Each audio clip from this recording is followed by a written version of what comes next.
আগামী ৭ জুন অনুষ্ঠিত হবে বাংলাদেশ ক্রিকেট বোর্ডের পরিচালনা পর্ষদ নির্বাচন। এর আগে মনোনয়নপত্র যাচাই বাছাই শেষে একজন প্রার্থীর মনোনয়ন বাতিল করেছে নির্বাচন কমিশন। শনিবার ২৩ মে সংবাদ বিজ্ঞপ্তি দেওয়ার পর বিষয়টি নজরে আসে। তবে কেন প্রার্থিতা বাতিল হয়েছে সেই ব্যাপারে কোনো ব্যাখ্যা দেয়নি নির্বাচন কমিশনার। ক্যাটাগরি ১-এ থেকে ১৪টি মনোনয়নপত্র জমা পড়েছিল। যাচাই শেষে বাদ পড়েছে একটি।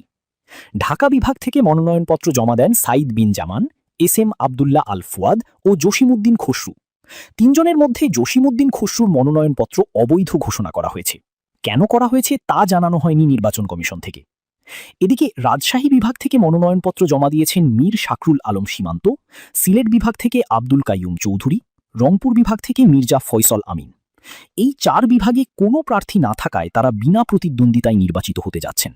অন্যদিকে চট্টগ্রাম ও খুলনা বিভাগ থেকে ২ জন করে পরিচালক নির্বাচিত হয়ে আসবেন। এই ২ বিভাগে মোট ৬ জন মনোনয়নপত্র দাখিল করেছেন। চট্টগ্রাম বিভাগ থেকে নির্বাচনে অংশ নেবেন মিনহাজুল আবিদিন নান্নু, মঈনুদ্দিন চৌধুরী ও শরীফুল ইসলাম অপু। খুলনা বিভাগ থেকে অংশ নিচ্ছেন মোহাম্মদ শফিকুল আলম, শান্তনু ইসলাম ও মোহাম্মদ আব্দুস সালাম। বরিশাল বিভাগ থেকে এক পদের জন্য নির্বাচন করবেন মোহাম্মদ মিজানুর রহমান ও মোহাম্মদ মুনতাসির আলম চৌধুরী। ক্যাটাগরি ২ থেকে নির্বাচিত হবেন ১২ পরিচালক।